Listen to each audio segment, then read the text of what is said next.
ربكم له الملك لا إله إلا هو فأنا تصرفون إن تكفروا فإن الله غني عنكم ولا يرضى لعباده الكفر اللہ اکبر کبیر اللہ تعالیٰ دلائل دے دے کر وہ انسان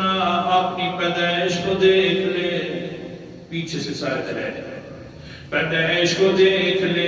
اے انسان جو کھاتا ہے جانوروں میں سے گوشت کھاتا ہے ان کو دیکھ لے ساری چیزیں میں نے تیرے لیے بنائی ہیں اور تجھے میں نے اپنے لیے بنایا ہے دنیا کی سارے انعامات صرف تیرے لیے پہاڑات بھی بنائے ہیں تو صرف تیرے لیے پہاڑوں کو بنا دیا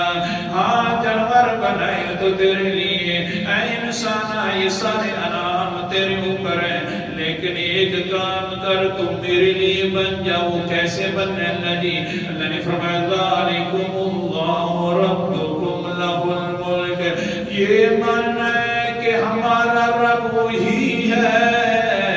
جو ان ساری چیزوں کا بادشاہ ہے اور اس کا پھر یہ ساری چیزوں کا خلاصہ نکلے گا لا الہ الا ہو یہ پڑھ لے اور اس پر نظریہ بنا لے تو تم میرا ہو جائے گا میں تیرا ہو جاؤں گا عجیب الفاظ ہیں قرآن پاک کے فَأَنَّا تُصْرَفُونَ اے انسانا میں نے جو کہا ہے کہ ساری چیزیں تیرے لیے ہیں پھر تو میرے لیے بن جا یہ کلمہ پڑھ لے ایک ہی تو کلمہ پڑھنا تھا صرف مجھے تو ماننا تھا فَأَنَّا تُصْرَفُونَ کتوں دھکا لگیے تن کدھر جا رہا ہے ساری چیزیں میں نے تیرے لیے بنا دی صرف میں نے صرف اتنا کہا ہے کہ کلمہ پڑھ لے میرا بن جا تو نے مجھے چھوڑ دیا ہے کسی اور کے در پہ جا رہا ہے نہ کر ایسا نہ کر ہاں اگر جائے گا بھی صحیح تو میرا کوئی نقصان نہیں ہے یہاں تکفروا فإن اللہ غنی عنکم اگر تم اللہ کے ساتھ کفر کرنا شروع کر دو اللہ بے پرواہ ہے تمہارے کفر سے اس کو کچھ نہیں ہوتا ہاں اتنی بات ضرور ہے وَلَا يَرْضَى لِعِبَادِهِ الْكُفْرَ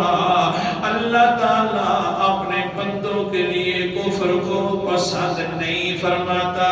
وَإِن تَشْكُرُوا يَرْضَهُ اللَّهُ لَكُمْ جب انعام میں نے کیے سارے کے سارے تجھے بھی میں نے بنایا ہے یہ ساری خلقت کو میں نے بنایا ہے صرف تیرے لیے متاعا لکم ولِأَنْعَامِكُمْ صرف تیرے لیے بنایا ہے نا تو پھر سن لے پھر شکر بھی کیا کر تو صرف میرے نام کا کیا کر یہ کہا کر کے دینے والا ہے تو صرف اللہ ہے کوئی